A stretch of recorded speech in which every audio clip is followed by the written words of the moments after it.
una herejía corriente entre nosotros, negar la humanidad de Jesús. Esta sería la quinta de 6 entregas que tenemos pautadas para este año. El tema está muy interesante. Entonces, para irnos poniendo en contexto, vamos a bajar la resolución un poco, vamos a cerrar los ojos para invocar obviamente al Espíritu Santo, vamos a apagar los celulares, pero vamos a prender el corazón para recibir esa oración. Entonces venimos a la presencia del Señor, le pedimos que envíe su Espíritu Santo, que en el nombre de Jesús envíe su Espíritu Santo para que nos prepare, para que se lleven las distracciones, se lleven los pensamientos que no tengan relevancia en este momento y que nos mantengan enfocados, concentrados en el tema, que prepare nuestro corazón y nuestra mente como ese terreno fértil donde esa semilla de conocimiento que el Padre Mansa va a compartir con nosotros, el Señor a través del Padre pueda dar el ciento por donde pueda fructificar. También pedimos para que el Espíritu Santo se derrame grandemente sobre nuestro querido Padre Mansa, para que le dé la sabiduría, el entendimiento, para transmitir el mensaje y sobre todo que le dé el don del discurso acertado. Se lo pedimos en nombre de Jesús y le damos las gracias.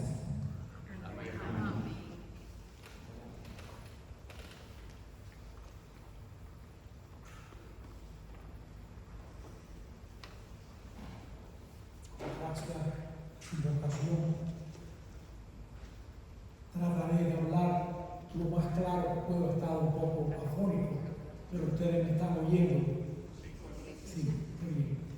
Bueno, hemos visto en estas 4 conferencias anteriores, esta es la quinta, veíamos la importancia de estudiar a Jesús de Nazaret, los caminos correctos y equivocados para acercarnos a esa figura. Luego estuvimos reflexionando sobre cómo Jesús fue un personaje histórico y hay una serie de evidencias que, más allá de los evangelios, de que hubo un hombre que se llamó Jesús de Nazaret. En la tercera reunión examinamos el contexto judío de Jesús. Vimos la historia de su pueblo, los grupos más importantes, entre ellos fariseos, saduceos, celotes, esenios, y cómo Jesús no perteneció a ninguno de ellos. Finalmente, en la conferencia anterior, examinamos el contexto romano en el que vivió Jesús, el imperio romano en tiempos de Jesús. Hoy vamos a estudiar esto que González Faust llama como una herejía, que es la negación de la humanidad de Jesús. Es algo muy común entre los cristianos y los católicos. Compartiendo con ustedes de manera personal, esta es quizás la reflexión que más bien me ha hecho a mí. Esta reflexión de hoy me ha ayudado mucho y me ha puesto a caminar caminos de fe abiertos a lo que el Señor ha querido revelarnos. Dios se ha revelado en Jesucristo. Es importante, al escuchar esta charla de hoy, tener en mente eso que Juan dice en el primer capítulo, en el verso 18. A Dios nadie lo ha visto nunca. El Hijo único es el que nos lo ha dado a conocer, el que nos lo ha presentado, explicado. O sea, que fuera de Jesús de Nazaret, el conocimiento de Dios es aproximado. En Jesús, Dios nos dice lo que nos quiere decir. Es la palabra, como dice Juan. Él es la palabra que Dios nos dice, la palabra en la que Dios se expresa. Y esa palabra nos queda tan grande que el Espíritu Santo lo que hace es disponernos a escuchar esa palabra, a obedecer esa palabra. El dejar que esa palabra nos diga quién es Dios y cuáles son sus caminos. Por eso la humanidad de Jesús es algo fundamental, porque Dios se ha revelado plenamente en esa humanidad. Esa es la introducción de lo que vamos a presentar. González Faust habla de herejías. La palabra herejía viene de una palabra griega que significa escoger. Los herejes escogen lo que van a creer. El credo es un anillo, un símbolo, algo que va junto. Todos los artículos del credo se sustentan unidos. El hereje escoge lo que va a creer y por eso escoge una opinión parcial y le dirige en una representación absoluta de la totalidad. Por eso hace tanto daño, porque es parcial, es limitado, tendencioso. Eso pasa mucho en los conflictos humanos. La gente nada más se fija en el aspecto que le conviene, el aspecto que le conviene. Por eso no es propio de gente que está abierta a la fe. Adelante. Las herejías hacen daño porque destrozan lo que somos, nuestra identidad más profunda. Con su parcialidad crean una gran destrucción. Una herejía ocurre cuando una parcialidad se absolutiza a sí misma de tal manera que niega espacio a elementos imprescindibles de la identidad cristiana. Es imprescindible para la identidad cristiana que Jesús es verdadero Dios, verdadero hombre. Las dos, verdadero Dios, verdadero hombre. No le hacemos ningún favor a Jesús en presentándolo como verdadero Dios y dejando de lado. Es como si le dijéramos a Dios: déjame decirte cómo te debes revelar. No nos toca a nosotros decirle a Dios cómo se debe revelar. La herejía sucede porque con nuestro lenguaje humano lo que tratamos de captar es una realidad que nos trasciende, nos supera. El lenguaje siempre se queda corto. El lenguaje siempre se queda corto. Déjenme poner un ejemplo.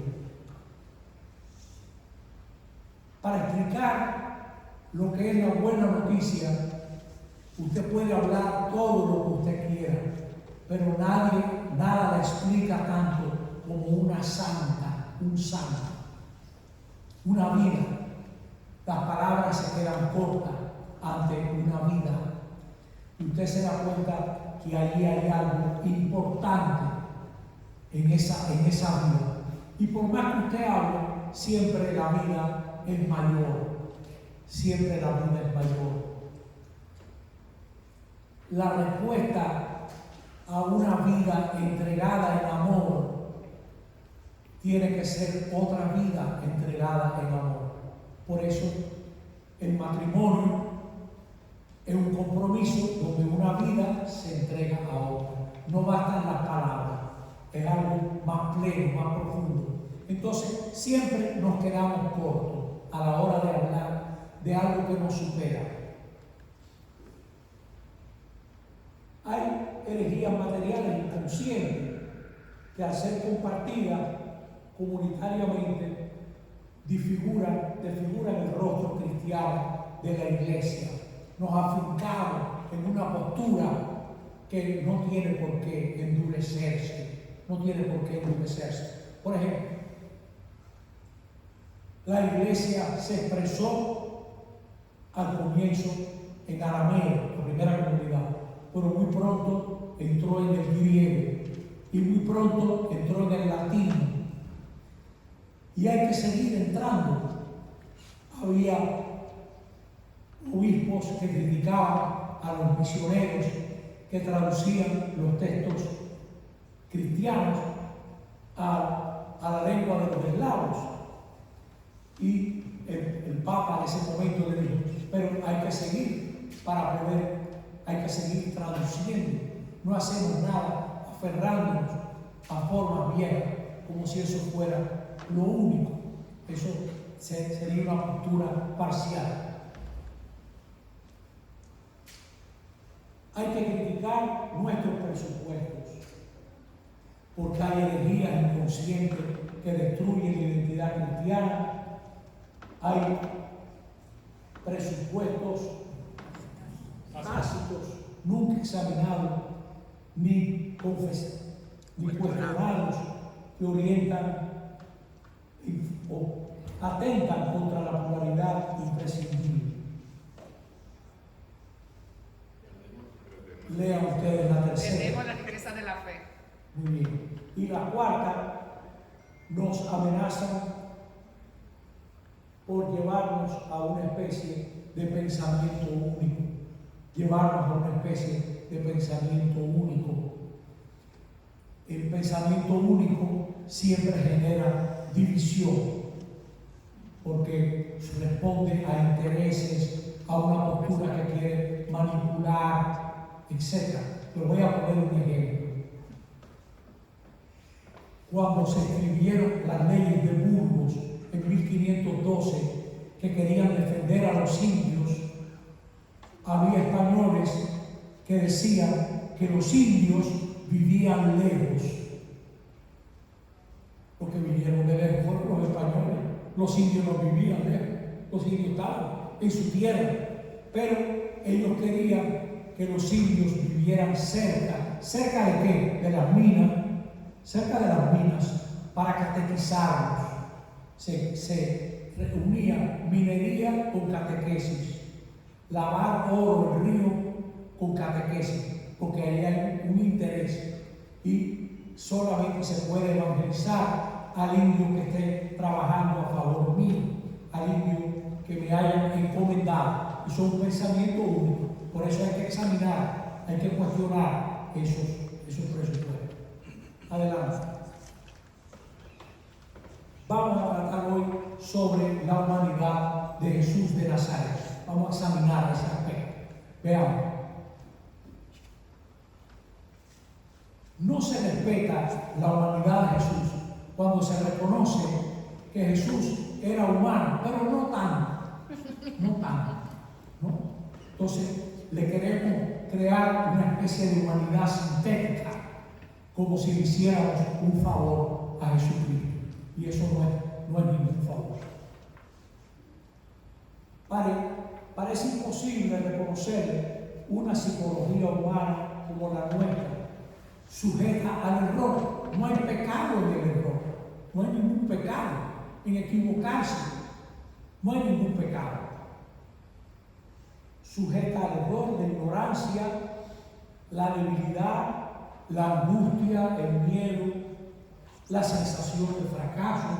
Nada de eso es pecado. Nada de eso es pecado. Uno de los grandes aportes de la espiritualidad ignaciana a cualquier persona que camina los caminos del Señor es ayudarlo a ver que no hay ningún pecado en sentirse mal. Yo me siento tan lejos de Dios. Usted se siente así, pero eso no quiere decir que usted esté lejos de Dios. Yo me siento mal, pero eso no quiere decir que usted sea mala. Usted se siente mal, está bien, pero no haga juicio. Entonces, aquí queremos que Jesús sepa todo, no se angustie, no tenga miedo. Siendo así que en el Evangelio, dice Marcos, comenzó a sentir pavor y temblor. ¿Cómo no va a sentir pavor y temblor? Conociendo la maldad de la gente que lo enfrenta. ¿Cómo no va a sentir temor y pavor? O sea que no hay ningún problema en eso. Eso no le quita nada a Jesús. ¿Cómo veremos? Eso al contrario hace de Jesús un Salvador más cercano a nosotros.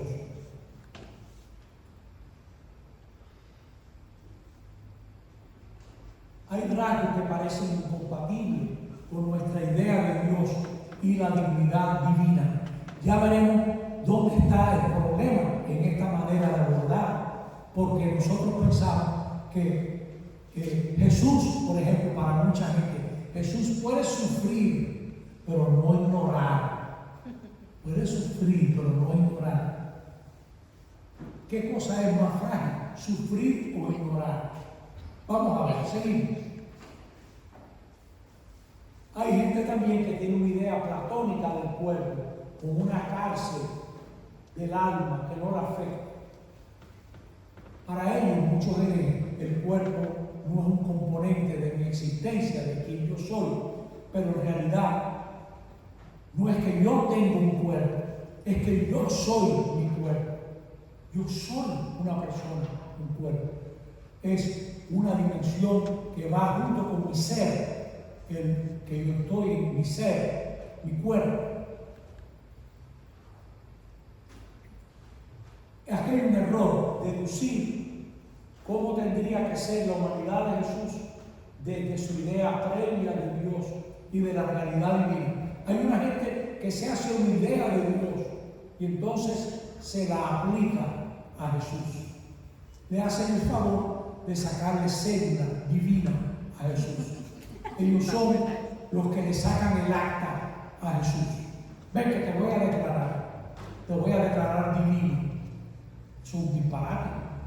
Pero eso nos pasa. Tratamos de decirle a Jesús cómo debe ser divino. Y rechazan lo que no empalme con su idea de Dios. Eso pasa siempre en la iglesia. Eso pasa siempre, continuamente, en todas las cosas. El escándalo que hubo porque el Papa le lavó los pies a un musulmán, o a una señora, eso no le cabe en la cabeza a alguna gente. No le cabe. Eso no va. ¿Por qué? Porque yo pienso que eso no va. Vamos a ver. Privilegian el Evangelio de Juan, que es más especulativo, y descuidan los sinópticos, que son más narrativos. Juan, es verdad que el águila es más profundo, pero aquí hay toda una dimensión que se descuida. Tendemos a pensar que ya sabemos quién es Dios y solo necesitamos que Jesús venga a rescatarnos.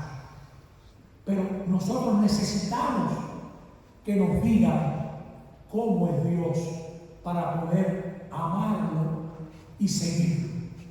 Necesitamos saber, porque parte de la redención es la verdad, parte de la redención es la verdad.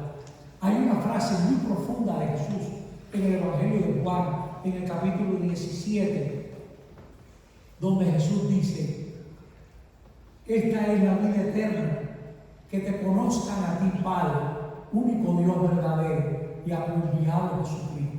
Resulta que la vida eterna va a ser conocer a Dios. Y ese conocimiento nos transforma. Este conocimiento nos transforma. Hay que explicar eso un poquito. Donde hay dos personas que se aman, una al conocer a la otra se va transformando en la otra, sin quererlo, automáticamente. Mientras más se conocen, más se quieren. Mientras más se quieren, más se conocen. Y mientras más se quieren y conocen, más cambian. Hay un momento que ella ha aprendido a vivir como él y él como ella. Es así. Hay una unión entre conocimiento, amor y transformación. Conociendo al Padre nos transformamos, conociendo la misericordia de Dios. Ejemplo, si usted se da cuenta que Dios hace llover sobre malos y buenos, usted y yo seríamos más misericordiosos. En una zona donde el agua es vital, porque todo depende del agua, resulta que Dios manda su lluvia a los malos sobre sus cosechas y a los buenos. Así lo veía Jesús. Y entonces Jesús dice: saca la consecuencia. Y la consecuencia es tremenda. Si solamente tú amas a los que te caen bien, o a los que te aman. ¿Qué gracia tiene eso? Hasta la gente mala ama a la gente que le sirve. Ustedes sean como Dios, que hace salir su sol sobre malos y buenos y manda su lluvia a justos y pecadores. ¿Qué consecuencia está? Del conocimiento se saca esa consecuencia. Por eso es tan importante esa cita que yo hacía de Juan. A Dios nadie lo ha visto nunca. El unigénito que vive vuelto hacia el Padre nos lo ha contado. Nosotros necesitamos de redescubrir la Trinidad, que hay Padre, Hijo, Espíritu Santo. Dios es comunión. Si viéramos que Dios es comunión, no nos asustarían tanto los hijos, no nos asustarían tanto que la iglesia se reúna, comparte, conversemos. La iglesia no es una multinacional, la iglesia no es una empresa, no, la iglesia es una comunión. Y tal vez de las cosas más lindas de esta parroquia es que es una comunión de comunidades, y la parroquia y la arquidiócesis, una comunión de comunidad. Y ese hijo que está vuelto hacia el Padre nos invita a volvernos hacia el Padre. Cuando oren, digan Padre nuestro. Bueno, seguimos. Sería un error también deducir la humanidad de Jesús desde una idea previa que ya tenemos sobre Dios. Dios es así que Jesús era Dios, luego Jesús tenía que ser así y así. Miren, ahí hay algo tremendo, ahí está el problema de los fariseos. Los fariseos estaban convencidos que ellos eran los especialistas de Dios. Y entonces, en nombre de esa especialidad, excluían a los pecadores, a la gente que cobraba impuestos, a los que tenían una vida un poquito desarreglada, y en primer lugar estaban ellos que cumplían la ley. Y ahora viene Jesús y se sienta en una mesa con gente que todo el mundo sabe que llevan una vida mala o que cobran impuestos. Si usted lee el comienzo del capítulo 15 de Lucas, usted sentirá el escándalo de esa gente que dice: pero ¿cómo es posible que este hombre le brinda amistad a pecadores? Y viene entonces Lucas narrando esas tres parábolas maravillosas: la oveja perdida, la moneda perdida, y un hombre tenía dos hijos. Que no se llama el hijo pródigo. Dele mente a eso. La parábola no dice el hijo pródigo, dice un hombre tenía dos hijos. Porque los dos están en la parábola, sobre todo el segundo que se parece a los fariseos del comienzo del capítulo. Entonces, ellos tienen una idea de cómo debe ser Jesús y cómo debe ser Dios y cómo debe ser ese Jesús humano, para que responda a lo que ellos han jurado. Y lo que se salga de ahí está mal. Ya ven que es un error. ¿Sí?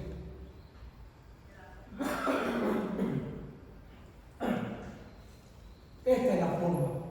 Jesús era así. Es así que Jesús es Dios, luego Dios es así.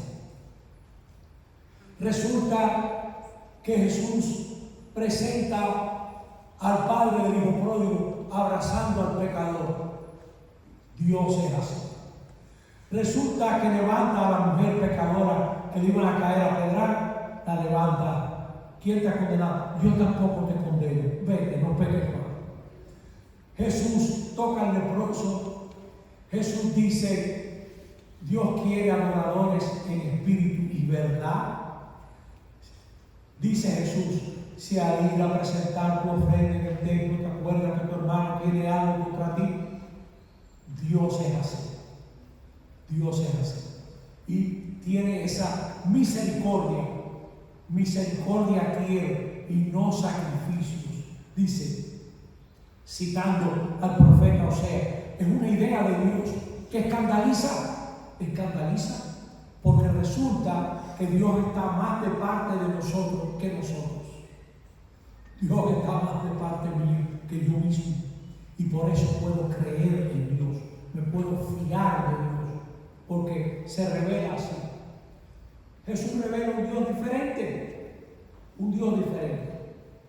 Para algunos, Dios es mediado por la categoría del poder, pero los evangelios, Jesús aparece mediado especialmente por la categoría del amor y de la compasión. Amor y compasión. Eso es lo que nos debe de comunicar a Jesús. Pongan este ejemplo. ¿Qué hemos hecho de la Navidad? Una fiesta un poquito de consumo y de poder y de despliegue y de magia. La primera Navidad no hubo mucha magia. No tenían dónde reclinar al niño. Le hemos cambiado la película. Casi que pareciera que el rey Herodes está escribiendo el libreto, ¿no? O sea, ¿qué es esto? O sea, que andan María y José buscando dónde alojarse, etc. Y en Mateo, los astrólogos que no tenían Biblia son los que van a Belén, y los que citan la Biblia no se mueven, se quedan en Jerusalén. Y nosotros, todo está bien en Navidad, todo el mundo va a celebrar la Navidad que se le ocurre, pero no la Navidad incómoda de alguien novedoso, tierno, compasivo, creativo. La Navidad es una fiesta lindísima, porque tiene ese mensaje de que la salvación es sorprendente y es tierna como un niño. Un hijo se nos ha dado, proclamará Isaías, un hijo se nos ha dado. ¿No? Nada más tierno que un niño que se comparte de brazo en brazo. Esa es la Navidad, compasión. El símbolo mayor del cristianismo es la cruz, que no es un símbolo de poder, es un símbolo de debilidad. Hasta ahí llegó el amor de Dios, hasta ahí llegó la maldad humana. Pero queremos cambiar la película. Le copiamos a los poderosos sus esquemas para hablar de Dios. Y eso es. ¿Qué es lo que tiene que cambiar? Ustedes conocen la historia que contaba el hecho de Procusto. Procusto tenía una cama y, es una leyenda por supuesto, acostaba a los visitantes y cortaba lo que sobrase. Entonces, hay gente que quiere hacer un Cristo a su medida, ¿no? Hay que dejar de limitar la humanidad de Jesús para que se acomode a la idea de divinidad tal y como ellos, los herejes, la conciben.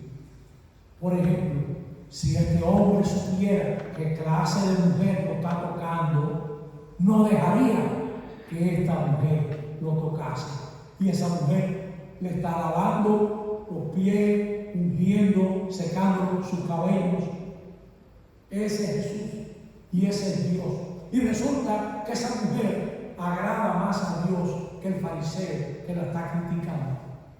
Cuando yo entré en tu casa, tú no me diste agua para hacer. Y se acuerdan del ejemplo, ¿verdad? ¿Cómo? ¿Qué cosa tan llena de vida es descubrir a este Dios que se revela en la humanidad de Jesús?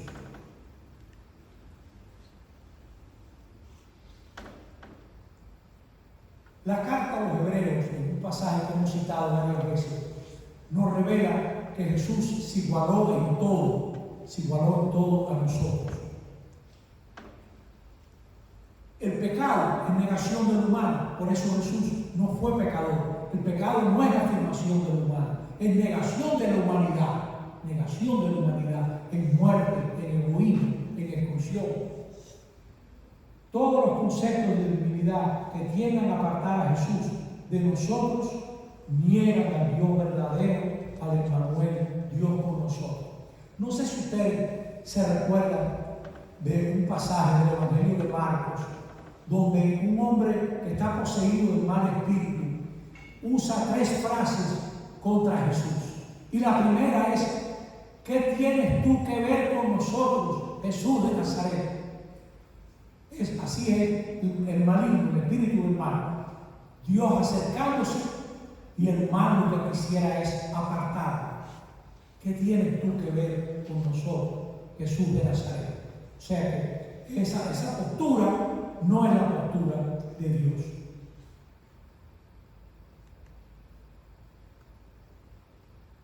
¿Qué es lo que debe cambiar? No concebir la divinidad de Dios como superioridad ni como distancia, sino con la forma de ser aquel que apareció entre nosotros como uno más en figura de siervo. Así apareció el Señor entre nosotros. Por eso, el verdadero sentido de nuestra fe hay que buscarlo en esa revelación que se nos da en Jesús.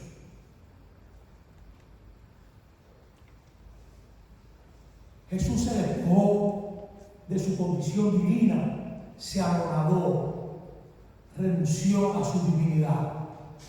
No la consideró como un botín al cual no pudiera renunciar. La carta a los Filipenses, en el 2 capítulo, usa una imagen preciosa. Dice: no se aferró a su ser divino como si fuera una presa, un botín. Lo propio de Dios es desapropiarse. Lo propio de nosotros es acaparar.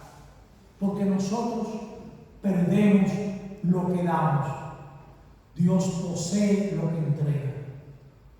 Ten en mente a eso, que nosotros en el fondo somos dueños de lo que hemos dado. La vida, el amor. No hay nada más nuestro que aquello que ha recibido nuestra entrega. Lo que consagra en la misa, lo que consagra el pan y el vino, es el gesto de un hombre que se entregó. Tomen y coman, tomen y beban. La entrega consagra. Y por eso se revela, la verdadera divinidad se revela en ese desprendimiento que Jesús hace de su divinidad. Si yo siento calor, ustedes deben de sentir calor, porque yo nunca he pasado calor en mi vida. Así que miren a ver el humo con el Señor que anda por ahí, porque apagaron el aire porque estaba muy frío, pero no quiero que las almas sufran. Sí. Mire, yo quiero hacer una historia que explica esto. A veces la vida nos enseña quién es la persona por su actitud de desprendimiento. Están comiendo 4 personas en una mesa y hay un pedazo de carne, 4 pedazos de carne, pero hay uno que luce medio feito. Y rápidamente una señora se sirve el feo. Esa es la madre. Esa es la madre. No hay que decir más nada. ¿Cómo se revela Dios en Jesús? Renunciando a toda prerrogativa divina. Dios no padece, Jesús padeció. Dios no ignora, Jesús ignoró. Dios no sufre temor, pavor, etc. Jesús padeció todo eso. Compartiendo nuestra vida, abrió la puerta para que nosotros compartamos la suya, ¿no? Para que nosotros podamos compartir la suya. En Jesús se cruza la vida de Dios hacia nosotros y nuestra vida hacia Dios, en esa humanidad, que en el fondo es la verdad más honda. El Hijo vive envuelto hacia el Padre, porque todo lo recibe del Padre. Todo lo recibe del Padre. ¿Quién guarda agua debajo del salto de Baiguate? No hay que guardar agua. Jesús está unido al Padre. No tiene que acaparar nada. Puede compartir todo. Explicado de otra manera, Esto es una historia, creo que de Anthony de Melo. Un señor especialista en piedras preciosas estaba buscando el famoso diamante negro, diamante enorme, que había sido visto por última vez en las montañas de Turquía. Y allá fue y preguntó, le dijeron, mire, vaya a ese monasterio que pudiera ser. Y llegó y preguntó y le dijeron, el diamante negro está aquí, ¿usted lo quiere ver? Venga. Y le enseñaron el diamante negro. ¿Y cuál no sería su sorpresa cuando el abad le dice, ¿usted lo quiere? Llévese el diamante negro. Cuando el hombre tenía 2 días de camino con su diamante, viró para atrás y le dijo, aquí tiene su diamante, regáleme lo que le permitió regalarme el diamante. Dele eso, yo quiero eso. Bueno, el Señor nos ha regalado su amor, su fidelidad a nosotros, de gratis. Dios nos quiere de gratis. Como dice Pablo en la carta a los Romanos, creo que en el capítulo 5, cuando todavía éramos pecadores, Él se entregó por nosotros. Ese Dios. Él se entregó por nosotros. Ese Dios que nos quiere como somos para que seamos como Él nos quiere. Él nos quiere como somos, sin trampa. Sin trampa. Sí. Pero en las misas se me ha ocurrido con decir esto de hace años. Aquí hay gente que no comulgará. Me toca darle un abrazo de la parte de Jesucristo. Reciban un abrazo de parte del Señor. Y yo siento que en ese abrazo puede haber a lo mejor hasta más verdad que en alguna de las comuniones, ¿no? Porque hay más gratuidad, diría yo, más, no sé, ¿saben? Sí. María, un ser humano, decía González Fausto, habrá tenido lo que tiene una mujer con el embarazo. Se presentó como uno cualquiera. Eso nada más lo hace el Dios verdadero. Nosotros hubiéramos formado un aparataje. ¿Quién entiende bien a María? ¿Quién entiende bien a María? Óigame, la María que nos ha armado nosotros de cantidad de capa y corona, o la María de Lucas, que después que el ángel le habla, salió deprisa a la montaña a ver a su prima. Nosotros hubiéramos reunido a la prensa para dar una rueda de prensa, ¿no? Para hablar de este mensaje nuevo que había. La verdadera María, sin corona ni fulgores, sin luces ni para aparataje, arranca a pie para Roma a ver a su prima que la necesita. Esa es María. Esa es la María de los evangelios, no la María que nos hemos inventado nosotros, que parece una señora de poder, ¿no? Que no tiene que ver. Dice que a la puerta del cielo está María con un niño esperando a dos mujeres que le han hecho su imagen. Sí. En la humanidad humilde de Jesús conocemos la gracia y la verdad de Dios. No fue un superhombre, no fue un superman. Por eso es que nos puede ayudar. ¿Usted sabe por qué creció tanto la devoción a los santos? Bonita devoción, porque no veían a Jesús como un ser humano. Mucha gente lo veía como alguien que iba volando sobre la realidad, pero no un ser de carne y hueso que tiene una palabra para mí. Ese hombre que llama a Jesús, ese hombre que llama a Jesús. Entonces, por eso a veces la gente se cuelga más de cosas más cercanas, ¿no?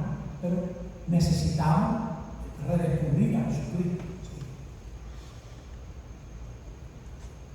En la Biblia, carne expresa debilidad. Fue en la carne que hemos conocido la gracia y la verdad de Dios. Gracia y verdad se califican la una a la otra.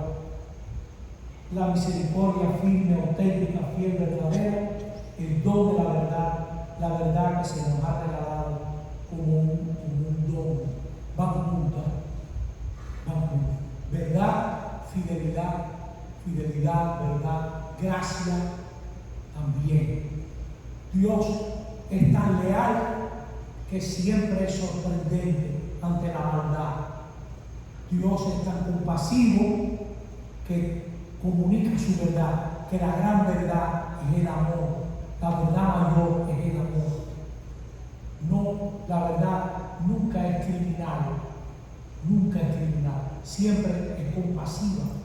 La verdad es compasiva, no es excluyente. En la singular humanidad de Jesús se revela y transparenta el Padre. En esa singular humanidad comprendemos la verdad de Dios, es su amor, y que lo decisivo del amor de Dios es su autenticidad y su fidelidad. Eso es lo decisivo de que Dios no se salva donde nosotros perecemos. Jesús murió en una cruz para que todo el que muera lo pueda mirar, para que todo el que sufra se pueda apoyar en él, para que toda persona que no haya hecho trampa o fracasado se pueda reconocer. Yo oí una vez un catequista de niños en primera comunión mostrarle el crucifijo a las niñas y niños y le iba diciendo: mira, tiene las manos clavadas en un abrazo, siempre te va a abrazar. Tiene los pies clavados, nunca huirá de ti.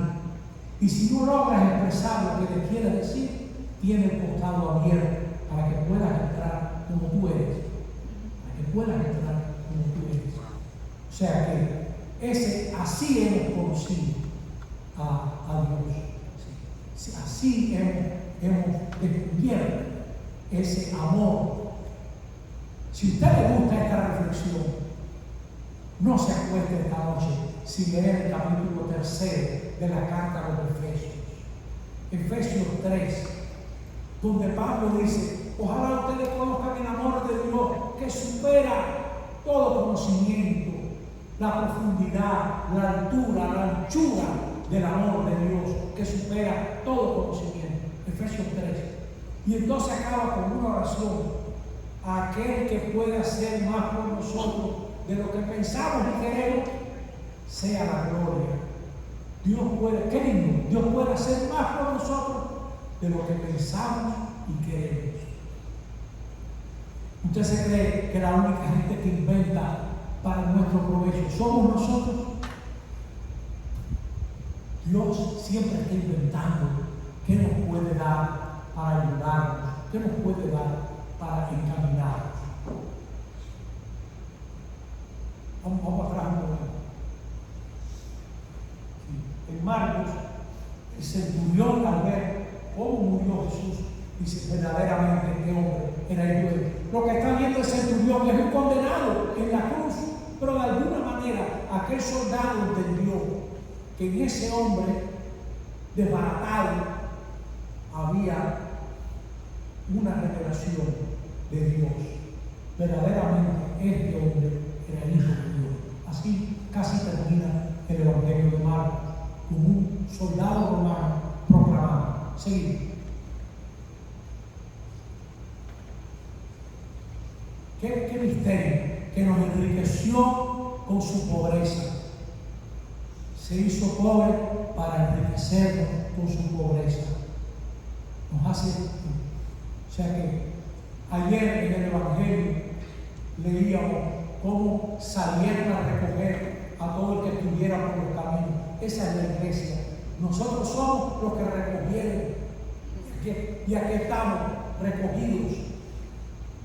No tenemos ningún derecho a criticar a nadie. A todos nos recogieron de los caminos y nos han traído a este banquete. Sí. El evangelista dice Julio Oriol: Juan no traduce ese por misericordia, como lo hacen los 70, sino por gracia, el regalo sorprendente, gratuito, en el cual conocemos a Dios. Mire, cuando yo era niño, la forma en que me hablaron de la gracia, me parecía que la gracia era como una energía, como una cosa, como una chispita que me daba, como una candela. La gracia es la comunicación de una oferta de relación. La gracia es Dios comunicándonos su amor, su cariño, su favor. Esa es la gracia. Es decir, cuando Dios nos da algo, se nos da. Dios no tiene bolsillos. Dios es simple. No tiene nada que dar que no sea Él mismo. Dios no tiene nada que dar como no sea Él mismo. Y cuando nos da su favor, se nos da.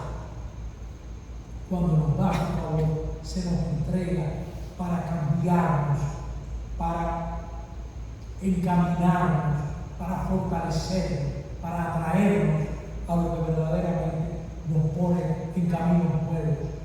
Eso es lo que descubrimos en la humanidad de Jesús. Es importante recordar que el Hijo asumió nuestra condición. Si se había perdido todo el ser humano, era necesario salvar todos los perdidos. Jesús asumió también la sensibilidad humana. La sensibilidad humana.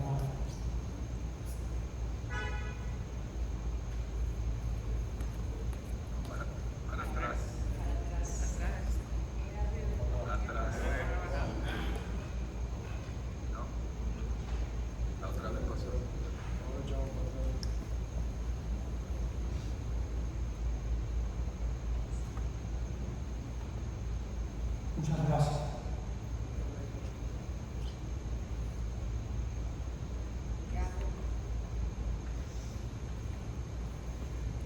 Hay que asumir todo aquello que es humano para poder transformarlo, para poder cambiarlo. Habrá, creo que era Gregorio Nacianceno que decía, lo que no está asumido no está salvado. Que por cierto, es la importancia del laicado en el mundo. Las laicas y los laicos asumen la vida humana y la transforman, los negocios, hasta el tránsito. Hasta el tránsito también se puede asumir y transformar.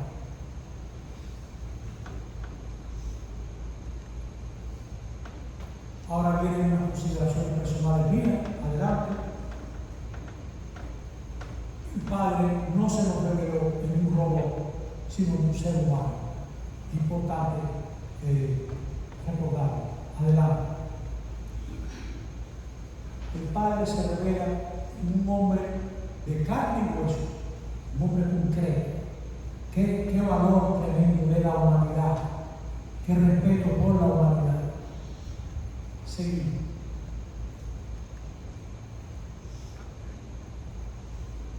Ahora, sí.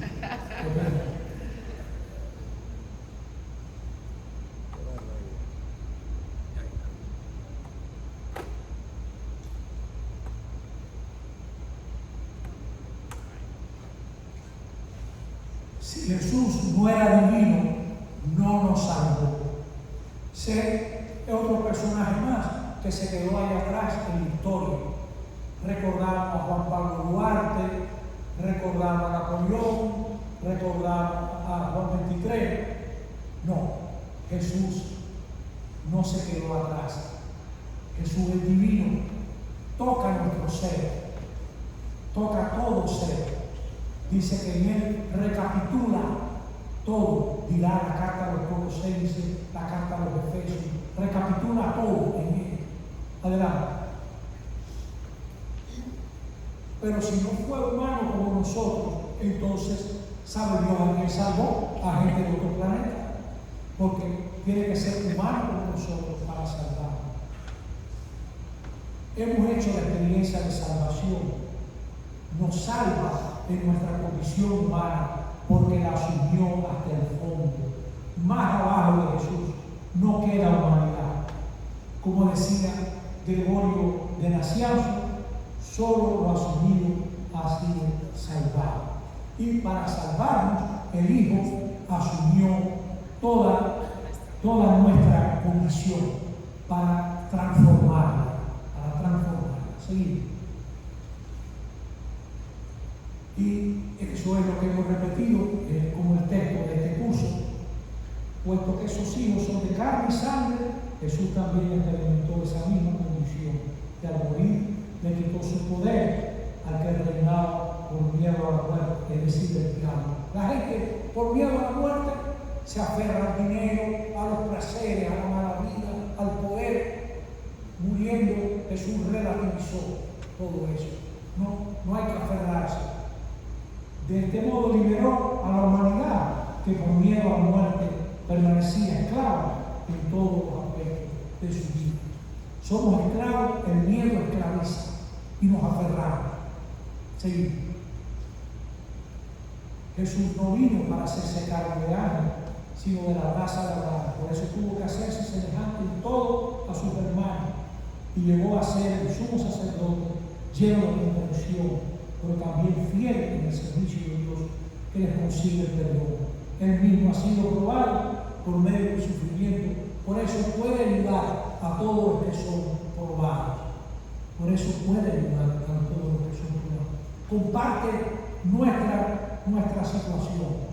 Yo le he hecho aquí 1000 veces este cuento, pero no puedo inventar mis experiencias. Tengo que contarle el mismo cuento otra vez. Yo le decía el primer día en la primera clase cómo yo, subiendo la pelona, me iba desgastando, y los que iban conmigo, los muchachos, me animaban, y pasó un papá del colegio en un muro. ¡Ánimo, Padre Massa! ¡Ánimo! No, Jesús no va en muro, Jesús va a pie. Por eso nos puede ayudar, nos puede hablar a cada uno de nosotros, nos puede hablar. Sí. Hay un cuento de niños de alguien que se queja mucho de la cruz que lleva en la vida y cuando corre su mano más atrás encuentra otra mano sudorosa y ensangrentada que también va cargando su cruz, su misma cruz, ¿no? Sí. Por eso tiene que ser, ya esa la hemos visto, poder pasar.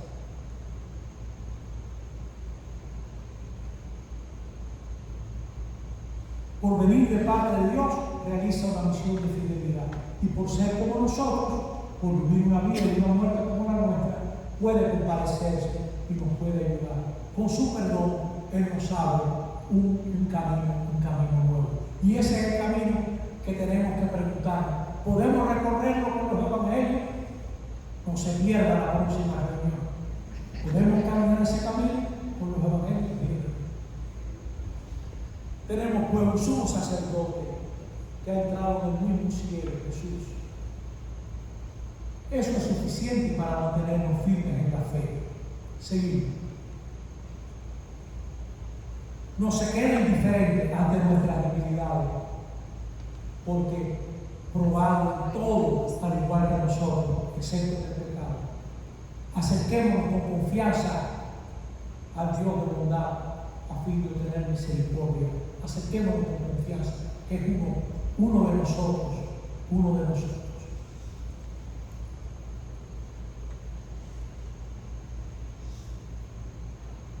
El sumo sacerdote era un hombre que aspiraba a cruzar la distancia entre él y Dios y llegar hasta el Señor con su oración.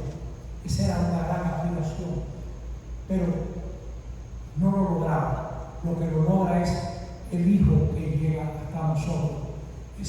Uno de los grandes sentidos de la Navidad es cómo el Señor se nos acerca a nosotros. Por eso tiene sentido reunirse, regalar, celebrar. Sí, Señor, todo eso, porque Él se acerca. Esa acción y esa vida son definitivas y agradables a Dios. Jesús es humano, se compadece y es el Hijo. Su ser está en relación con el Padre. No hay distancia entre Él y el Padre. No hay distancia.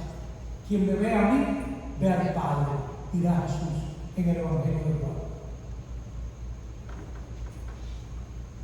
Por eso hay que dejar claro que fue probado en todo, fue plenamente humano, experimentó la leve condición humana que parece, ignora, teme, se ilusiona, se desanima. Por ejemplo, ¿cómo impresiona a los evangelios ver a Jesús decir, pero ¿hasta cuándo voy a estar con ustedes? Como que se me tienen harto. Él se expresa de esa manera, ¿no? Y vean, están sin entendimiento, no vieron lo que pasó con los panes, no piensan ustedes, ¿no? Él va explicando como alguien que vive la vida muy directamente. A través de Jesús podemos acercarnos al Padre. En Cristo esperamos esa misión. Jesús nos ha abierto un camino nuevo y definitivo. No hay que buscar más. No hay que buscar más. Creo que ya es. Muy bien. Muchas gracias. Si quieren preguntar algo, aquí hay un poco.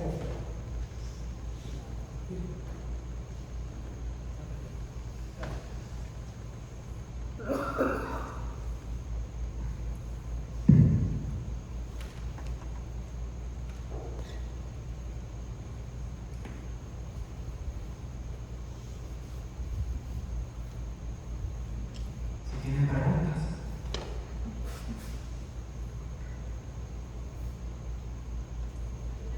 Sí, mira ya. Le pido que me hablen alto. Yo, Héctor, ¿yo puedo hablar aquí abajo también? Sí, sí. Hola, padre. Hola, Carlos. La pregunta que le quiero hacer es algo que me compartieron ayer, que me parecería ser una herejía. Quería compartirlo con usted. Y es algo de un libro, no sé si usted lo ha leído, lo ha escuchado, que se llama El poder de la hora, de Eckhart Tolle. Y habla sobre la parábola de las que esperaban a Jesús y no tenían el aceite. Él dice que cuando escribieron este evangelio, yo lo estoy traduciendo, no entendieron el significado de estas parábolas, ya que la primera mala interpretación y distorsión ocurrió cuando lo escribieron, que con las interpretaciones subsecuentes erróneas, el real significado fue completamente perdido. Y estas parábolas no solamente no eran sobre el fin del mundo, sino que eran sobre el fin del tiempo psicológico. Y que su punto era trascender la mente egoísta y la posibilidad de vivir en un estado nuevo completamente de conciencia. Eso es una herejía, ¿verdad? No creo que sea una herejía. No creo que sea una herejía, pero le están haciendo trampa al texto de los evangelios. Yo no creo que la gente que escribió eso tenía ideas psicológicas, etc., ¿no? Está bonito lo que dice ese hombre. Puede ser que una persona que tenga un gran sentido en su vida acceda a una nueva dimensión, etc., pero yo no creo que ese sea el sentido. Por cierto, creo que hay el evangelio el próximo domingo, ¿no? O muy pronto vamos a leer ese evangelio, que se lee al final. No creo que respete lo que quería decir el evangelista. Yo creo que es una confusión, ¿no? Más que eso. Hay gente que quiere llevar el agua a su molino y le hacen el favor a Jesús de ponerle su camiseta, la camiseta del equipo de ellos.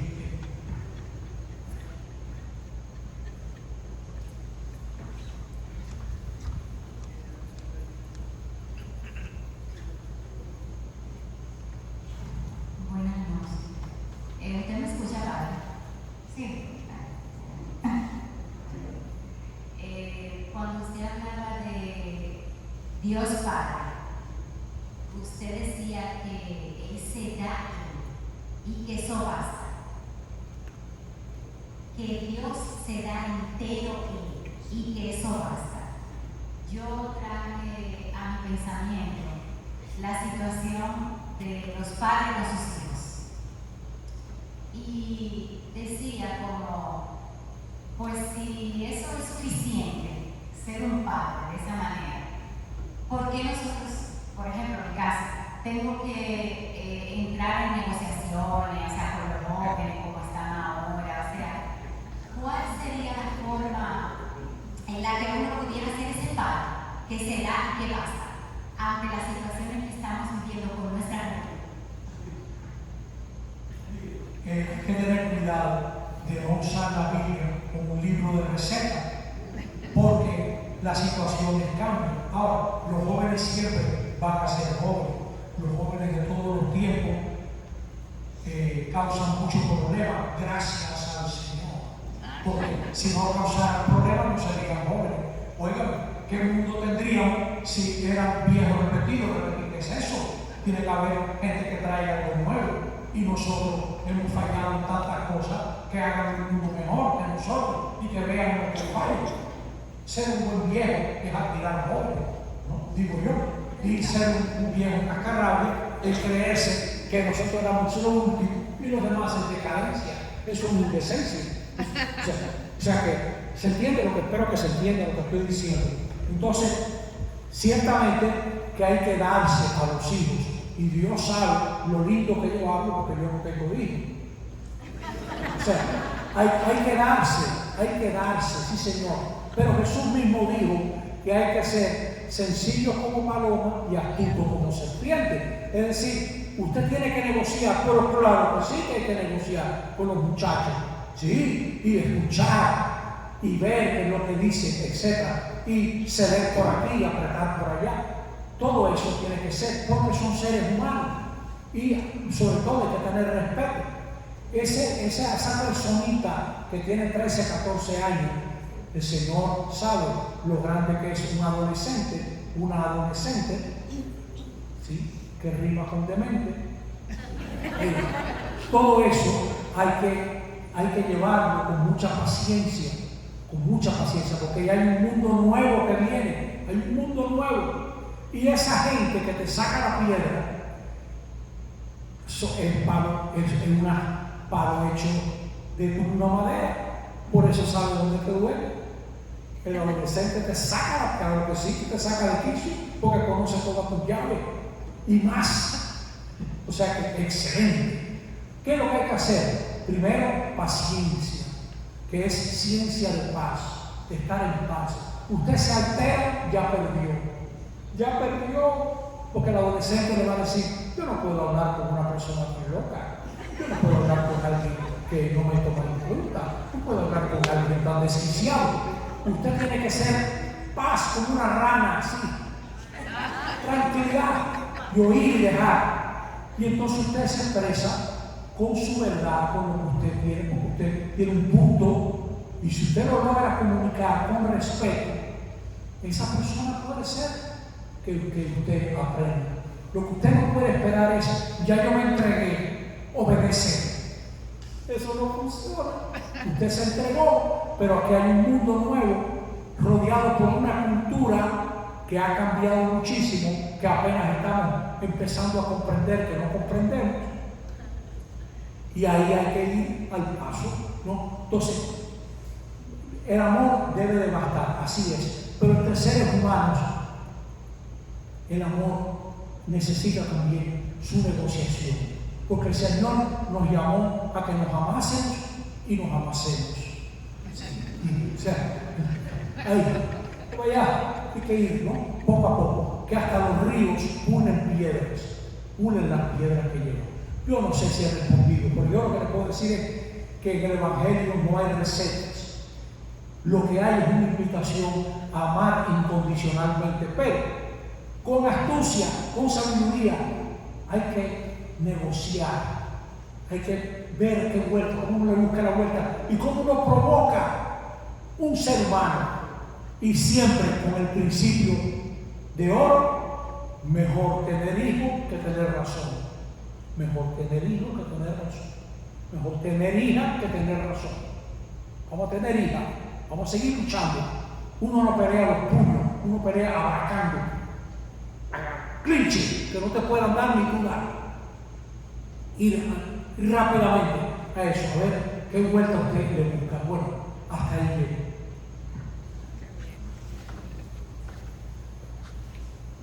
Me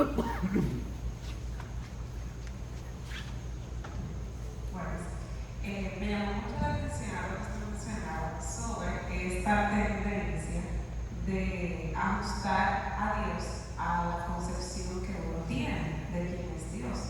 Y bueno, en los jóvenes y también en otras generaciones, diría yo, se ve mucho esto de relativizar quién es Dios, terminando incluso como que ajustando el concepto de Dios en Jesús a lo que a mí me conviene. Bueno, eso realmente a mí personalmente me hace mucho ruido y yo he tratado como de hacer la invitación de reflexión a cada persona que me encuentro que vive esto. ¿Qué recomendación usted me daría en esa situación donde uno ve esto?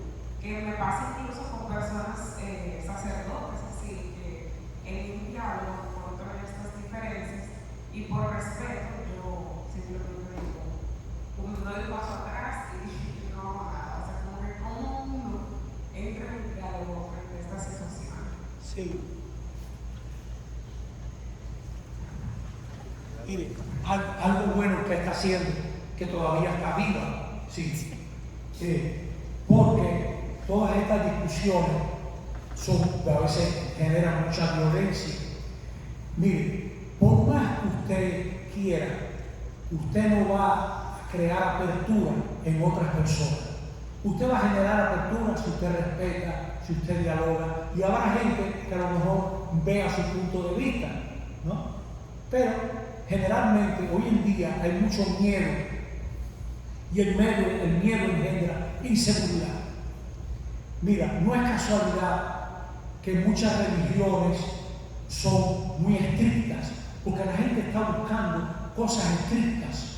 Dígame cómo me debo vestir, hasta dónde debe llegar la falda, y ya se siente que con eso estoy agradando al Señor. 34 centímetros. O sea, la gente le gusta lo estricto, porque se cree que con eso ya están agradando. Es muy difícil ayudar a gente que está en esa inseguridad a abrirse. El diálogo, la comprensión, el respeto. Por eso hay mucha gente defraudada con el sínodo, que no aprobaron esto, que no aprobaron tal. Ese no es el propósito. El propósito es poder hablar entre nosotros, poder hablar como iglesia, ver, porque ya se irá caminando. Si el sínodo va a servir para algo, generará un camino que iremos haciendo. Pero no aprobaron lo que yo quería, lo que mi grupo quería. Eso no es el propósito. Ya hablar es una gran cosa. Mira, que estemos aquí hablando nosotros es algo interesantísimo, ¿no? Muy interesante. Pueden salir cosas muy buenas de toda esta cuestión. Entonces, también las figuras de autoridad sienten que pierden autoridad cuando aprenden. A mí me impresionó mucho ver, mire, voy a contar una anécdota. Yo viví en Bélgica en una casa muy conflictiva. Estoy hablando de algo que ocurrió en el Paleolítico Inferior, 79-72. 79-72. En mi casa había una pelea tremenda en Bélgica, cerca de Lovaina, en Egenhoven. Y yo me conseguí un trabajo en Roma para ver el sol. En Bélgica no se ve el sol. Estando allá, el padre Rupert invitaba siempre a comer a los nuevos en Roma, y yo comí con él, con un grupo de gente en la mesa. Cuando se acabó la comida, el padre Rupert me dice: Massa, usted tiene un ratico que me dé, por favor. Yo sí, padre. Imagínate que el padre general de los jesuitas. Y me llevó a su oficina y nos sentamos. Y dice a Rupert, fíjate qué pregunta de un jefe de 36,000 jesuitas: Massa, ¿qué tú harías en tu casa? ¿Qué tú harías en todo lo que está pasando? Esa discusión que hay de cómo se debe enseñar teología, ¿qué tú harías? Me ganó. ¿Qué hombre que era capaz de aprender de un imberbe muchachito? ¿Qué edad tendría yo? 26 años, 25 años tendría yo en ese momento. preguntando. Hay que ser muy grande para aprender de algo. Entonces, eso debiera ser de la primera cosa, crear esa actitud entre nosotros, de ver cómo podemos aprender unos de otros. ¿Cuáles son tus preguntas? ¿Qué te interesa? ¿No? Creo que y en las comunidades ojalá que haya eso, que no vayamos a imponer. Ya yo vi lo que hay que aprender. ¿Qué es eso? ¿No? O eso no lleva a nada. En cambio, si todos vamos aportando, fíjate que los evangelios, con ser tan lindos, son 4. Cada cual aporta algo. Bueno, eso es lo que le puedo decir.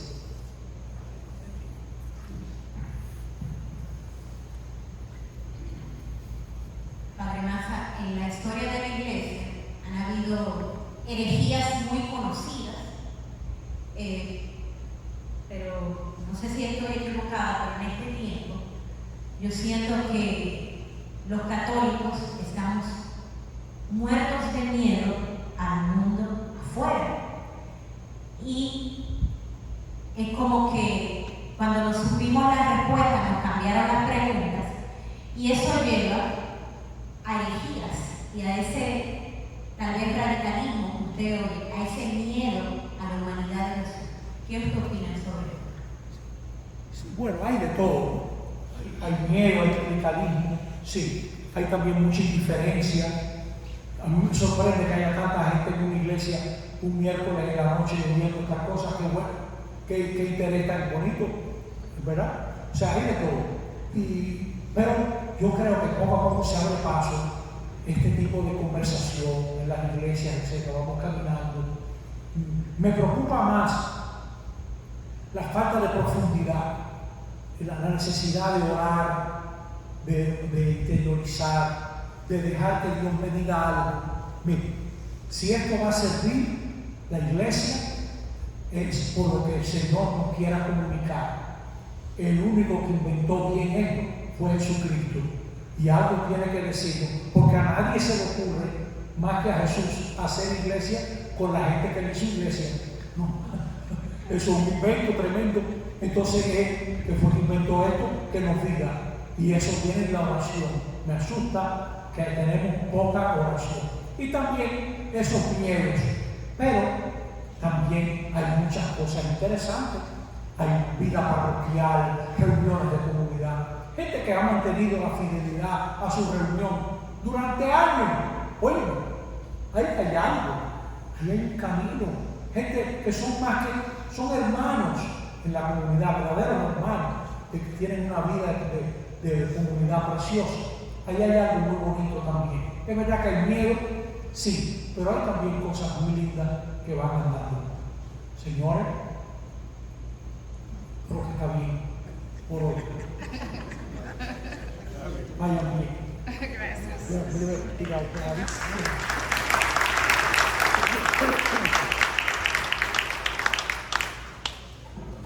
Como siempre, muchas gracias a nuestro querido Padre Maza, que el Señor lo bendiga mucho. Y queremos recordarles a todos ustedes el próximo encuentro, el sexto y el último de este periodo, con el tema que se será el 22 de noviembre.